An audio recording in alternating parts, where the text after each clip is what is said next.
Hapon in my life. Hapon na ngayon. Kasama ko si Dane. Nasundo ko na siya. Ano kayang gagawin natin? Let's go. Ayusin tayo dito kay Arya. At may tumutunog-tunog sa kanyang fan. Ay! Naglambing ka. Natin kung magagawa natin. Isang mabilis ang gawaan niya. Kailangan gawin at walang gagamitin. Tigilan mo na. Din mo. Opa. Op.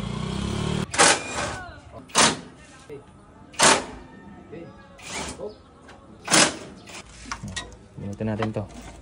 Ito may sira. Ano nyo? Nakalog-alog siya. Naingay ito pag binubuhay. Feeling ko may maluwag lang sa kanya. Yeah. Tapos ito, feeling ko maluwag lang to. Kanina ko, konting pwersa lang, natanggal na agad siya. Malamang ito yun. Binisa lang natin, tinating mabubuo pa. Naigpitan na natin. Tapos, tinesting ko na rin kanina. Okay naman, din na siya naingay. Medyo malaki na yung clearance, so gumagalaw-galaw na siya. Kapag ginaganto mo kanina, lumalagotok. Pero ngayon, wala na. Hindi tayo gumastos na malaki. Pabit! Natin.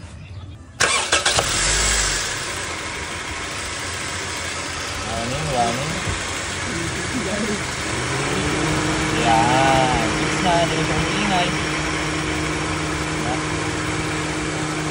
Lakas ng hangin. Good yan. Good sign. Patay mo na ito. Yan. Dumating na helper. Tapos na. Automotive student. Ito nga pala yung basketball natin na ginawa dati. Buhay pa naman. Ay, with the gang. Sinigang. Toto. Wala siguro kung bababae. Okay, tayo ngayon. Kung natin kay Kuya Larry yung ating pina-align na hub. Dito na tayo guys. Malapit kila Kuya Larry. Ewan ko kung open pa siya. Yun, shoutout ulit kay Kuya Larry. Oh, kay Kuya Larry natin pinapatira yung mga rims natin. Siya nag-align yan. Standard lang, hindi ako nagpapakalesa. Diba Kuya Larry, wala naman tibay ang kalesa, diba? Wala. Maporma pero matibay, no? Dito sa Victoria. Shoutout sa tropa. Hey! Napakita ko sa inyong sorpresa from Rowan, Philippines. Ano naman kung gaano kaganda yan, Gar? Full CNC yan. Kagandahan sa kanya, rekta yung sprocket sa mismong hub. Ito yung mismong hub. CNC yan, guys, ha? CNC. Item, napakaangas, oh.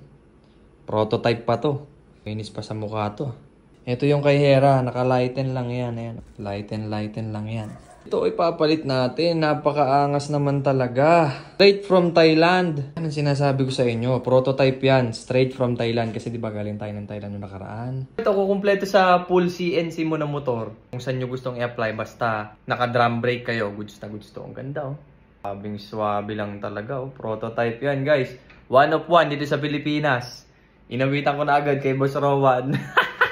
Hub natin, ito yung small hub. Ang kagandahan dyan, nakakabit na yung pinakang kabitan mo ng sprocket. Integrated na. Ito kasi hiwalay. Ayan, dito siya nakakabit. So hindi mo na kailangan ng damper. Goods na goods pang street bike, guys. Wash out sa mga pinsan.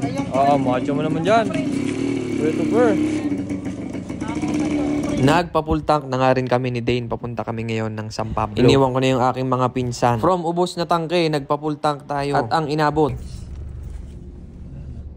Wala, hindi na naman pa sa kato. 2.8. Okay guys, welcome to San Pablo. Ingat kayo dito, baka maiputan kayo. Ano naman si Dane? Buntot nga eh. Last meal of the day. I'm having beef pares. Lemon juice. With the pack up. Healthy tayo. Healthy? Huwag kayong kumain ng mga sugar. Healthy na agad. Mga sugary shit. Sa food court dito sa San Pablo Lake. San Pablo Lake. Sampaloc Lake dito sa San Pablo. Isang Pablo Lake na. Oh, napadpad pa tayo dito. Libre pa tayo ni Madam. Anong tawag dito, Madam? Anong tawag dito, Madam? 10 yen cheese coin waffle. Mozzarella cheese po yung nasa loob niya. Agatin ko na kahit mainit. For only 99 pesos. Yan, visit po kayo sa Sampaloc Guys, Lake. dito kami sa Sampaloc Lake. Napatambay lang. Nakadali pa tayo. Shoutout kay Madam. Visit na kayo sa MT's Food Corner sa Sampaloc Lake. Tinatay laman. Wow!